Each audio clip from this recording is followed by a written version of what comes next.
Friends, welcome to Subhacharan family. இதுக்கு மீன் வறுக்கிறதுக்கான மசாலா எப்படி கலக்குதுன்னு பார்க்கலாம். இதில் வந்து இஞ்சி பூண்டு, கார்ன்ஃப்ளவர், பட்டர்ஃப்ளை மசாலா 4 சேர்த்துருக்கோம். ஏன்னா அது அந்த பவுட்ரு போட்டு ரொம்ப டேஸ்ட்டாக இருக்கும். மல்லித்தூள் 1/2 டேபிள் ஸ்பூன், மிளகாத்தூள் 1/2 டேபிள் ஸ்பூன். தண்ணி சேர்க்காம தயிர் போட்டு சேர்த்தோம்னா நல்ல டேஸ்ட்டாக இருக்கும். தயிர் ஒரு பாக்கெட் பண்ணிக்கிறோம். நல்லா கலந்ததுக்கப்புறம் இப்போ மீன் அதில் போட்டு அதில் மசாலா அது மேலே படுற மாதிரி நல்லா தடவி விட்டுக்கோங்க.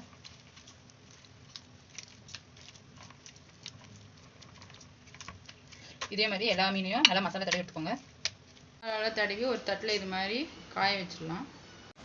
மசாலாலாம் போட்டு ஒரு 1/4 மணி நேரம், இன்னும் 20 மினிட்ஸ் வந்து ஃபேன் காற்றுல ஆற வச்சதுக்கப்புறம் இப்போ இதை தவாவில் போட போகிறோம். இப்போ தவா வச்சு ஹீட் ஆனதுக்கப்புறம் எண்ணெய் ஊற்றிருக்கோம். எண்ணெய் சூடானதுக்கப்புறம் இப்போ மீன் எடுத்து போட போகிறோம்.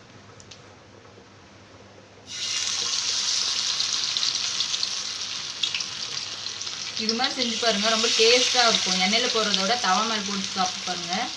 ஏன்னா கொலஸ்ட்ரால் இருக்குது இல்லைங்களா, அவங்களாம் அதிகம் எண்ணெய் சேர்த்துக்கூடாது. இது மாதிரி ட்ரை பண்ணி பாருங்கள். உடம்பு ஆரோக்கியமாக இருக்கும், நம்ம டேஸ்ட்டாகவும் சாப்பிட்லாம்.